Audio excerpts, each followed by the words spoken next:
ಎಲ್ಲರಿಗೂ ನಮಸ್ಕಾರ. 891ನೇ ಬಸವ ಜಯಂತಿ ಪ್ರಯುಕ್ತ ಕನಕರಂಗ ಧಾರವಾಡದವರು ಆಯೋಜಿಸಿರುವಂತಹ ಬಸವನ ಕರುನಾಡಿನ ಸಾಂಸ್ಕೃತಿಕ ನಾಯಕ ಅಂತಂದು ಆಯೋಜಿಸಿದ್ದಾರೆ. ಈ ಲೇಖನ ಸ್ಪರ್ಧೆಗೆ ನನ್ನ ಲೇಖನದ ಶೀರ್ಷಿಕೆ ಬಸವಣ್ಣನ ವಚನಗಳಲ್ಲಿ ಕಾವ್ಯ ಸೌಂದರ್ಯ ಅನ್ನೋದರ ಕುರಿತು ನಾನು ಈಗ ಈ ಪ್ರಬಂಧವನ್ನು ಮಂಡನೆ ಮಾಡ್ತಾ ಇದ್ದೆ.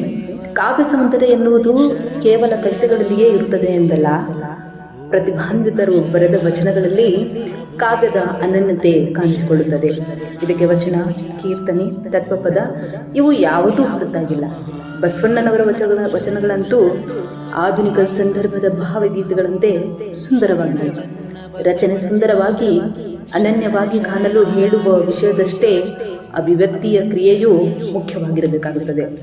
ಕಾವ್ಯವು ಅಭಿವ್ಯಕ್ತಿ ಭಾಷೆಯನ್ನ ವಹಿಸಿರುತ್ತದೆ. ಹೀಗಾಗಿ ಕವಿತೆಯಾಗಲಿ ವಚನವಾಗಲಿ ಸುಂದರವಾಗಿ ಕಾಣಬೇಕಾದರೆ ಅದರಲ್ಲಿ ಬಳಸುವ ಭಾಷಾ ಚಮತ್ಕಾರ, ಪಡಿನುಡಿಗಳು, ಗಾದೆ ಮಾತುಗಳು, ಅಲಂಕಾರಗಳು ತುಂಬಾ ಮುಖ್ಯವಾಗಿರುತ್ತವೆ. ಆದರೆ ನಿಜವಾದ ಕಾವ್ಯ ಓದುಗನ್ನ ಕಟ್ಟಿ ಹಾಕುತ್ತದೆ ಹಾಗೂ ಒಳಗೆ ಇಳಿಯುತ್ತದೆ, ನಿನದಿಸುತ್ತದೆ, ಉನುಗಾಡುತ್ತದೆ, ಮನದಾಳದಲ್ಲಿ ಹಸಿರಾಗುವಂತೆ ಮಾಡುತ್ತದೆ. ಇಂತಹ ತೀವ್ರವಾದಂತಹ, ಆಶ್ಚರ್ಯಕರವಾದಂತಹ, ಅನನ್ಯವಾದಂತಹ ಪರಿಣಾಮ ನಿಜವಾದ ಕಾವ್ಯದಿಂದ ಮಾತ್ರ ಸಾಧ್ಯವಾಗುತ್ತದೆ. ಬಸವಣ್ಣನವರ ವಚನಗಳು ಅಂತಹ ಸುಂದರ ರಚನೆಗಳಾಗಿವೆ. ಅವರ ಅನೇಕ ವಚನಗಳು ಕಾವ್ಯ ಸೌಂದರ್ಯದ ಅನುಭವವನ್ನ ನಾವು ಅದರಲ್ಲಿ ಕಾಣ್ತೀವಿ ಅಂತ ಹೇಳ್ಬೋದು. ಮೊದಲಿಗೆ ಕಾವ್ಯ ಸೌಂದರ್ಯ ಎಂದರೆ ಏನು ಎಂಬ ಪ್ರಶ್ನೆ ಇರ್ತದೆ. ಭಾರತೀಯ ಅಲಂಕಾರಿಕನಾದಂತಹ ಭಾಮಹ ಸೌಂದರ್ಯ ಅಲಂಕಾರ ಅಂತಂದು ಹೇಳ್ತಾನೆ. ಇಲ್ಲಿ ಸೌಂದರ್ಯವತ್ತಂದ್ರೆ ಕವಿಯ ಅನುಭವದ ಸೌಂದರ್ಯವೆಂದು ಅರ್ಥೈಸಬಹುದು. ಈ ಅನುಭವದ ಸೌಂದರ್ಯ ಅನಿವಾರ್ಯವಾಗಿ ಮಾತಿನ ಸೌಂದರ್ಯವನ್ನೇ ನಮ್ಮವರು ಉಕ್ತಿ ವೈಚಿತ್ರ ಅಥವಾ ಅಲಂಕಾರ ಅಂತಂದು ಕರೀತಾರೆ. ಲೋಕದ ಮಾತಿಗಿಂತ ಭಿನ್ನವಾದಂತಹ ಮನೋಹರವಾದಂತಹ ಉಕ್ತಿಯಿಂದ ಕೂಡಿರುವುದನ್ನೇ ನಾವೇನಂತ ಕರಿತೀವಿ ಅಂತಂದ್ರೆ ಕಾವ್ಯ ಅಂತ ಕರಿತೀವಿ. ಇಂತಹ ಮನೋಹರವಾದ ಅಭಿವ್ಯಕ್ತಿಗಳಿಂದ ತುಂಬಿ ತುಳುಕುತ್ತಿರುವುದರಿಂದಲೇ ಬಸವಣ್ಣನವರ ವಚನಗಳು ಶ್ರೇಷ್ಠ ಕಾವ್ಯದ ಮಾದರಿ ಎನಿಸಿವೆ. 12ನೇ ಶತಮಾನದಲ್ಲಿ ಮೂಡಿ ಬಂದ ಒಂದು ಅಪರೂಪ ಸಾಹಿತ್ಯದ ಪ್ರಕಾರ ವಚನ ಸಾಹಿತ್ಯ ಅಂತ ಹೇಳ್ಬೋದು. ಅಂದಿನ ವಚನಕಾರರು ಈ ಪ್ರಕಾರವನ್ನ ಪ್ರಮುಖವಾಗಿ ಧರ್ಮ ಪ್ರಸಾರದ ಸಾಧನವನ್ನಾಗಿ ಬಳಸಿಕೊಳ್ತಾರೆ.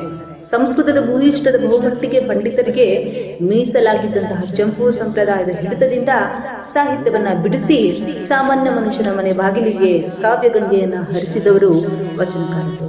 ಅದರಲ್ಲಿಯೂ ವಚನ ಸಾಹಿತ್ಯದ ವಿಶೇಷ ಲಕ್ಷಣಗಳಲ್ಲಿ ಗೋಚರವಾಗುವುದು ಬಸವಣ್ಣನವರ ವಚನಗಳಲ್ಲಿಯೇ. ದೃಷ್ಟಾಂತಗಳು, ಉಪಮೆ, ರೂಪಕಗಳು, ಶಬ್ದಚಿತ್ರಗಳು ಇವುಗಳು ಬಸವಣ್ಣನವರ ವಚನಗಳಲ್ಲಿ ತುಂಬಿ ತುಳುಕುತ್ತಿದೆ. ಧರ್ಮ ಪ್ರಚಾರದ ಉತ್ಸಾಹ, ಜನ ಸುಧಾರಿಸಬೇಕೆಂಬ ಹಂಬಲ, ಜೀವ ತನ್ನ ಕಾಳಿಕೆಯನ್ನು ಕಳೆದುಕೊಂಡು ಶುದ್ಧ ಅಪರಂಜಿಯಾಗಬೇಕೆಂಬ ಕಾತರ ಇವೆ. ಇವರ ಸಾಹಿತ್ಯದ ಪ್ರೇರಣೆ ಕವಿಯಾಗಿ, ಕೀರ್ತಿಯಾಗಿ ಗೌರವಗಳನ್ನು ಗಳಿಸಿಕೊಳ್ಳಬೇಕೆಂಬ ಬಯಕೆ ಅವರಿಗಿರಲಿಲ್ಲ. ಅಂದಂದಿನ ಅವರ ಅನುಭವ ತಮ್ಮ ತೀವ್ರತೆ, ಒತ್ತಡಗಳಿಂದಾಗಿ ವಚನಗಳ ರೂಪ ತಾಳಿತು. ಅವರದು ಕವಿ ಹೃದಯವಾದದ್ದರಿಂದ ಅವರಾಡಿದ ಮಾತು ಅವರಿಗರಿಬರದಿಲ್ಲದೆ ಕಾವ್ಯವಾಯಿತು. ಅವರ ಒಂದೊಂದು ವಚನವು ಭಾವಗೀತೆಯ ಸತ್ವ, ಸೌಂದರ್ಯಗಳನ್ನು ಒಳಗೂಡಿಸಿಕೊಂಡು ಬಿಡಿ ಮುಕ್ತಗಳಂತಿವೆ. ಬಸವಣ್ಣನವರು ಸಾಮಾನ್ಯನ ಅನುಭವ ಪರಿಮಿತಿಯಲ್ಲಿ ಬರಬಹುದಾದ ತಮ್ಮ ಸುತ್ತಮುತ್ತ ಕಂಡ ಬದುಕಿನ ಎಲ್ಲ ದೃಶ್ಯಗಳು, ಅನುಭವಗಳನ್ನ ತಮ್ಮ ಅಭಿವ್ಯಕ್ತಿಗೆ ಸಾಧನವಾಗಿ ಬಳಸಿಕೊಂಡವರು. ಪ್ರಾಣಿ ಪ್ರಪಂಚ, ಸಸ್ಯ ಪ್ರಪಂಚ, ಮಾನವ ವ್ಯವಹಾರ ಯಾವುದೂ ಅವರ ಕಣ್ಣಿನಿಂದ ತಪ್ಪಿಸಿಕೊಳ್ಳಲಿಲ್ಲ. ಅವರ ಸೂಕ್ಷ್ಮ ಗ್ರಹಣ ಶಕ್ತಿ ವಿಸ್ತಾರವಾಗಿ ಹರಡಿದ್ದ ಜೀವನವನ್ನು ಕಾವ್ಯದ ತೆಗೆದುಕೊಳ್ಳುವ ಅವರ ಪ್ರತಿಭೆ ವಿಸ್ಮಯ ಹುಟ್ಟಿಸುತ್ತದೆ. ಅವರ ಕೆಲವೊಂದು ವಚನಗಳಲ್ಲಿ ದೃಷ್ಟಾಂತ ಅಲಂಕಾರವನ್ನು ವಿಪುಲವಾಗಿ ಕಂಡು ಬರುವುದನ್ನು ನಾವು ಕಾಣ್ತೇವೆ. ಉದಾಹರಣೆಗೆ, ಚಕೋರಂಗೆ ಚಂದ್ರಮನ ಬೆಳಗಿನ ಚಿಂತೆ, ಅಂಬುಜಕ್ಕೆ ಭಾನುವಿನ ಉದಯದ ಚಿಂತೆ, ಪ್ರಭರಂಗೆ ಪರಿಮಳದ ಬಂಡುಂಬ ಚಿಂತೆ, ಎನಗೆ ನಮ್ಮ ಕೂಡಲ ಸಂಗಮ ದೇವರ ನೆನಪುದೇ ಚಿಂತೆ. ಇಂತಹ ಹಲವಾರು ವಚನಗಳಲ್ಲಿ ಲೋಕಪ್ರಿಯ ದೃಷ್ಟಾಂತಗಳು ಬಳಸಿ ಅತ್ಯಂತ ಸರಳವಾಗಿ ಹಾಗೂ ಪ್ರಾಮಾಣಿಕ ಭಗವಂತನ ಬಗೆಗಿನ ತಮ್ಮ ಹಂಬಲವನ್ನು ತೋಡಿಕೊಂಡಿದ್ದಾರೆ.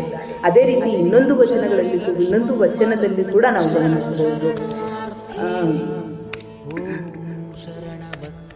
ಮಡಿಕೆಯ ಮಾಡುವರೆ ಮನ್ನೇ ಮೊದಲು, ತೊಡುಗೆಯ ಮಾಡುವರೆ ಹೊನ್ನೇ ಮೊದಲು, ಶಿವಪಥವನ್ನರಿವರೇ ಗುರುಪಥವೇ ಮೊದಲು, ಕೂಡಲ ಸಂಗಮ ದೇವನರಿವರೇ ಶರಣರ ಸಂಘವೇ ಮೊದಲು ಅಂತಂತಾರೆ.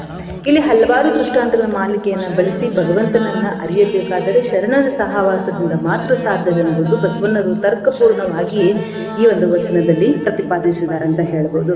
ಅಷ್ಟೇ ಅಲ್ಲದೆ ಮತ್ತೊಂದು ಇವರ ವಚನವನ್ನ ನಾವು ನೋಡೋದಾದ್ರೆ, ಬೇವಿನ ಬೀಜವ ಬಿತ್ತಿ ಬೆಲ್ಲದ ಕಟ್ಟಿ ಆಕಳ ಹಾಲ ನೆರೆದು ಜೇನುತುಪ್ಪವ ಹೊಯ್ದಡೆ ಸಿಹಿಯಾಗಬಲ್ಲದೆ ಕಹಿಯಬಹುದಲ್ಲವೇ ಅನ್ನುವಂಥ ವಚನದಲ್ಲಿ ನಾವು ನೋಡಿದಾಗ ಹುಟ್ಟು ಗುಣ ಏನ್ ಮಾಡಿದ್ರು ಕೂಡ ಹೋಗಂಗಿಲ್ಲ ಎಂಬುದನ್ನು ಹೇಳಲು ಬಸವಣ್ಣರು ಬಳಸಿರುವ ಈ ದೃಷ್ಟಾಂತದಲ್ಲಿ ಬೀಜ ಅದು ಫಲ ಕೊಡುವ ತನಕ ಒಂದು ವೃಕ್ಷ ಬೆಳೆಯುವ ಕ್ರಿಯೆಯನ್ನ ಎಷ್ಟು ಸುಂದರವಾಗಿ ಪದಗಳಲ್ಲಿಯೇ ಕಟ್ಟಿಕೊಡುತ್ತಾರೆ ಬಸವಣ್ಣನವರು.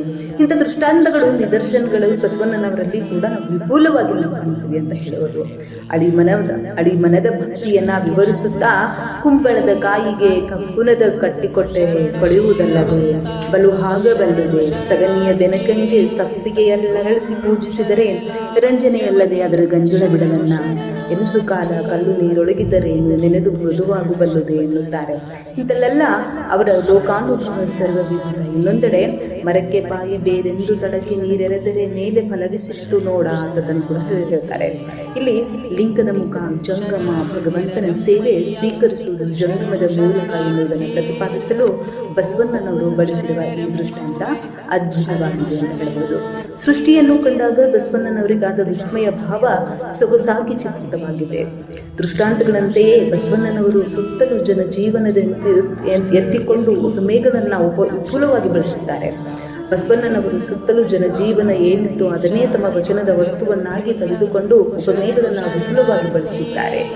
ಬಸವಣ್ಣನವರು ವಚನಗಳಲ್ಲಿ ಉಪಮೆ ಬರೀ ಹೋಲಿಕೆಯಾಗಿಲ್ಲ, ತಟ್ಟನೆ ಕಣ್ಣೆದುರು ಬಂದು ಚಿತ್ರವನ್ನು ನಿಲ್ಲಿಸುವ, ಆಡಿದ ಮಾತನ್ನು ಮುಟ್ಟಿಸುವ, ಆಡಿದ ಮಾತನ್ನ ಮನಕ್ಕೆ ಮುಟ್ಟಿಸುವ, ಅರ್ಥವನ್ನ ಔಚಿತ್ಯಪೂರ್ಣವಾಗಿ ಬಿಂಬಿಸುವ ಸಾರ್ಥಕ ಕಾರ್ಯವನ್ನ ಅದು ಮಾಡಿದೆ ಅಂತ ಹೇಳ್ಬೋದು. ಬಸವಣ್ಣನವರು ತಮ್ಮ ವಚನದಲ್ಲಿ ಕೂಡಲ ಸಂಗಮ ದೇವನ ಸ್ನೇಹದ ಪರಿಯನ್ನು ಕೂಡ ಏನ್ ಮಾಡ್ತಾರೆ ಅಂತಂದ್ರೆ ವಿವರಿಸ್ತಾರೆ. ಉದುಕದೊಳಗೆ ಬಚ್ಚಿಟ್ಟ ಬಯಕೆಯ ಕಿಚ್ಚಿನಂತಿದ್ದು ಸಸಿಯೊಳಗನ ರಸದ ರುಚಿಯಂದಿದ್ದು ನನಯೊಳಗನ ಪರಿಮಳದಂತಿದ್ದು ಕೂಡಲ ಸಂಗಮ ದೇವ ಕನ್ನೆಯ ಅಂತ ಎನ್ನುವಲ್ಲಿ ಮೊದಲ ಸಾಲು ಒಂದರೊಳಗೊಂದು ಅಡಗಿರುವ ಆದರೆ ಒಂದಕ್ಕೊಂದು ವಿರುದ್ಧವಾದ ಎರಡು ವಸ್ತುಗಳನ್ನು ಕುರಿತು ಹೇಳಿದರೆ, ಎರಡನೇ ಸಾಲು ಚಂದ್ರನಲ್ಲಿ ಅಡಗಿರುವ ಬೆಳಗುಗಳ ರುಚಿ ಇಂದ್ರಿಯಾತೀತವಾದ ಅನುಭವವನ್ನ ಹೇಳುತ್ತದೆ.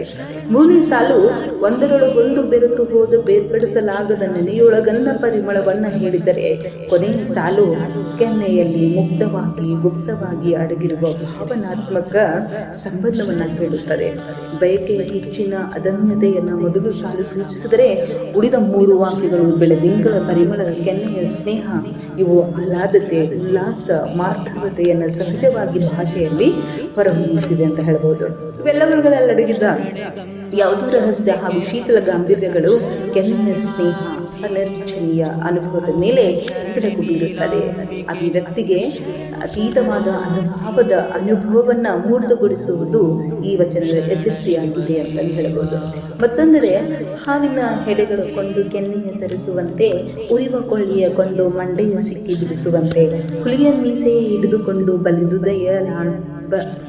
ಬಲಿದು ಒಯ್ಯಲ ಆಡುವಂತೆ ಕೂಡಲ ಸಂಗನ ಶರಣರೊಡನೆ ಮರೆದು ಸರಸವಾಡಿದರೆ ಸುನ್ನದ ಕಲ್ಲು ಮಡಿಲನ್ನು ಕಟ್ಟಿಕೊಂಡು ಮಡವ ಬಿದ್ದಂತೆ ಎನ್ನುವುದು ಕೂಡಲ ಸಂಗನ ಶರಣರೊಡನೆ ಮೈ ಮರೆತು ವಿನಯದಿಂದ ನಡೆದುಕೊಂಡು ಸುನ್ನದ ಕಲ್ಲನ್ನ ಮಡಿಲಿನಲ್ಲಿ ಕಟ್ಟಿಕೊಂಡು ಮಡುವಿಗೆ ಬಿದ್ದಂತೆ ಎಂಬುದನ್ನು ಹೇಳುವಾಗ ಬಸವಣ್ಣನವರು ಬಯಸಿರುವಂತಹ ಮಾಲೋಪಮೆ ಮೃತ್ಯು ಭಯಂಕರ ಚಿತ್ರಗಳ ಮಾಲೆಯನ್ನೇ ಸೃಷ್ಟಿಸಿದೆ.